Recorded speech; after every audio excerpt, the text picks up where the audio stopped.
Welcome to Between the Cleats with me, Courtney Combs, and Tio on the Demon Seed Radio Network. Good morning, Miss Ella. How are you? Good morning. I'm great. How are you doing? I'm wonderful. We are so happy to have you on the air today. I'm really glad that we got to do this. I love sports, so anytime to talk about football, I'm all about it. That's right. So, Tio has been watching you for many years as well. And, before we start talking football, I want you to tell the listeners about Ella Dorsey. Who are you exactly? Okay, so just a little bit of background on me. I'm actually a meteorologist for CBS 46 in Atlanta, so I love weather first and foremost. I knew I wanted to be a weather girl from the time I was 4. My dad gave me a VCR called Tornado, Hurricane, Flood, and so all the kids are watching, Batman and Sesame Street, and I'm watching my Discovery Channel VCR. I grew up in Baltimore, then moved to Atlanta.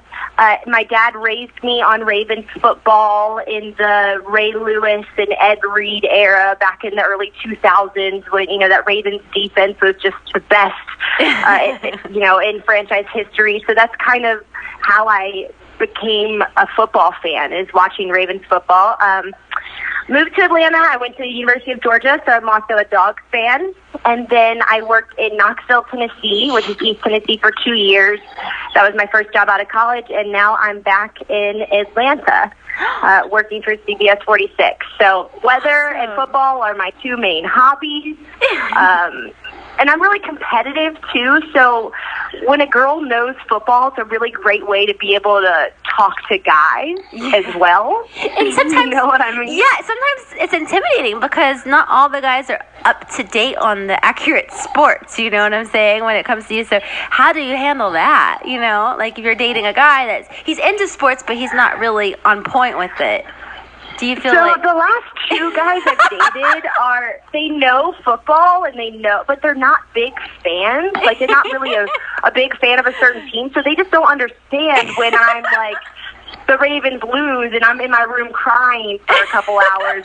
They just don't get it. So, I mean, there's pluses and minuses to both sides, I think, of being a girl and being a big fan. You can hang out with guys, but at the same time, if you're too into it, I think at some point, some guys are like, wow, yeah. Or when you have the sports package at home and the NFL ticket and everything, and they're like, wow, really? I mean, I schedule my entire day around Ravens games. You know what I mean? I'm sure there's many people that are listening right now that are like, yes, I do that exact same thing. Or the draft. Do you do drafts? Yeah, I do fantasy. Yeah. Yeah, I only allow myself to do 2 teams a season, or else it takes over your life.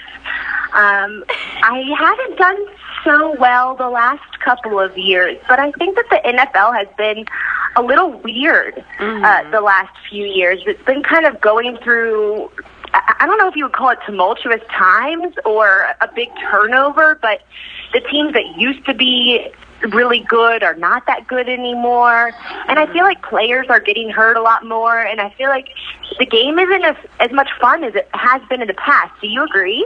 I concur, for sure. Things have changed, that's for sure, and I think maybe the drugs that they're taking is making them more aggressive, even though they might not be tested for it, or they say they're legalized or whatever. I think that it really plays a part in their behavior on the field. Yeah, and I think that the way that they're training them, I mean, these guys are in their 30s and are just getting hurt. If you think about through the season, there's 10, maybe 20 of NFL's biggest star players that get hurt every year, and they got to figure out a way to fix that. Absolutely. Which I think that they're trying to do by implementing more rules and keeping hits down and stuff, but that also makes it less fun to watch. So there's got to be a happy medium somewhere. Like the celebration thing, they got to be able to celebrate. I understand that they're lose the game, but it's just part of watching NFL football. You know what I mean? When they're boogie-woogieing across the field, or when they jump into the Salvation Army pot. Like, seriously? It's the best part of the game. I'm sorry, I don't care about the Bucs versus, the Jags, but I love to see the celebration. Wait, what fan are you? Okay, I'm a diehard Redskin fan, although I live in Tampa Bay, and so I support the Buccaneers, Okay. But the Jaguars, I'm not worried about. So today we're going to be talking about the 2017 college football season. The spring games are now over. So which SEC teams do you believe will be the favorite in the East and West divisions? Ooh, well, of course, I just think while Nick Saban is reigning in Alabama, that Alabama team is just going to be extremely dominant. It has been for the last 5-6 years, and their recruiting is always amazing.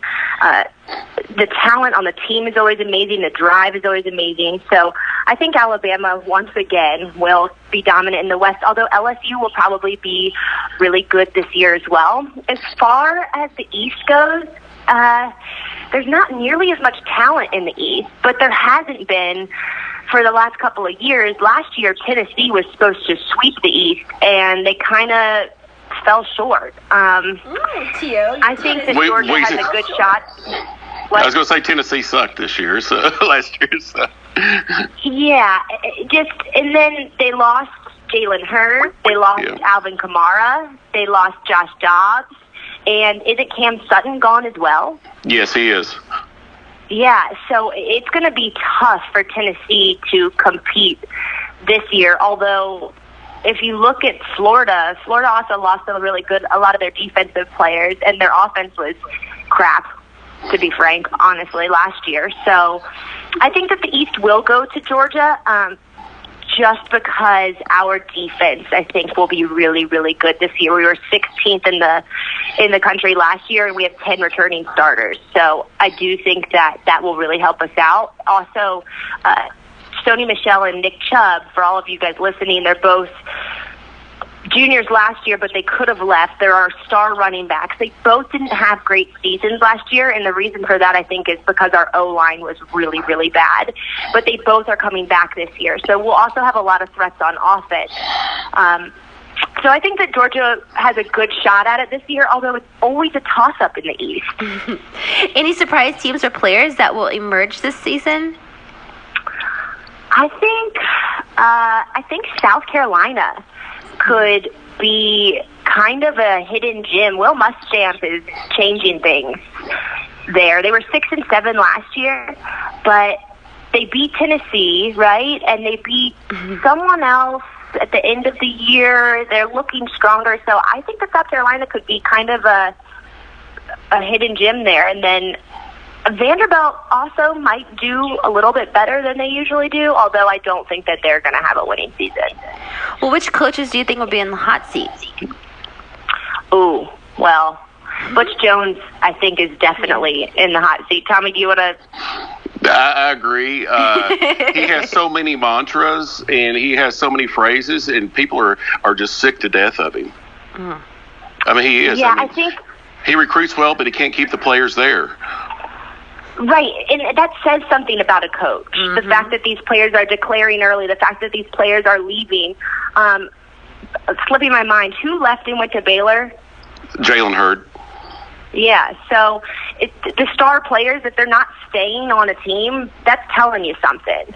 I think that Butch Jones, especially because there was so much hype for the Tennessee team last year, I think they started at ranked 9th in the country, and they just completely crapped out.